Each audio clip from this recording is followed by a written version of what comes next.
Kamu pernah berpikir, apakah benar hanya dalam Yesus satu-satunya jalan untuk selamat? Kalau iya, apa kabar miliaran orang lain yang punya agama berbeda? Di zaman pluralisme, klaim eksklusif semacam ini sering ditolak sebagai sempit atau intoleran. Tapi sebelum kita menolak, mari kita telusuri secara hati-hati.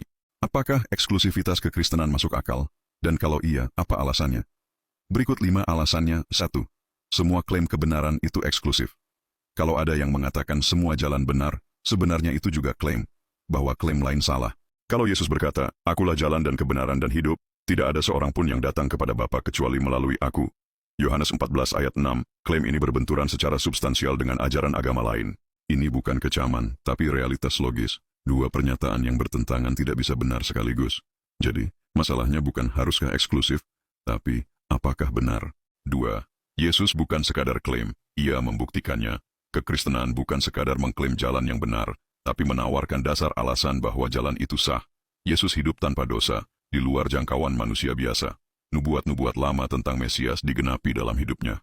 Kematiannya bukan tragedi biasa, melainkan tebusan bagi dosa manusia. Dan jawaban utama, kebangkitannya. Tidak ada tokoh agama lain yang mati dan bangkit tercatat secara historis. Yesus bukan hanya jalan, melainkan kebenaran dan hidup itu sendiri. 3. Bagaimana dengan yang belum pernah dengar Injil? Ini sering jadi dilema. Apa yang terjadi pada mereka yang tak pernah mendengar? Alkitab menyatakan 2 hal penting. 1. Tuhan adil dan penuh kasih. Ia tidak menghukum orang karena ketidaktahuan yang tak bisa dihindari.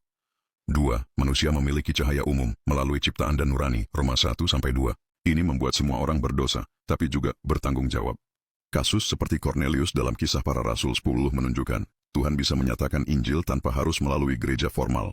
Jadi bukan ketidaktahuan, melainkan penolakan terhadap terang yang sudah ada menjadi pokok penghakiman.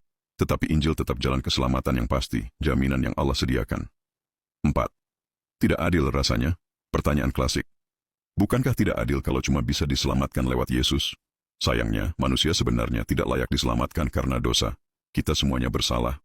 Bukan Tuhan yang tidak adil karena memilih satu jalan, melainkan kita yang tidak layak dan Tuhanlah yang menawarkan satu jalan itu. Jadi, bukan kenapa hanya satu jalan, tapi mengapa ada satu jalan sama sekali? Jawabannya, karena rahmat. Keselamatan adalah anugerah, bukan hak. 5. Apakah ini berarti kita menolak agama lain?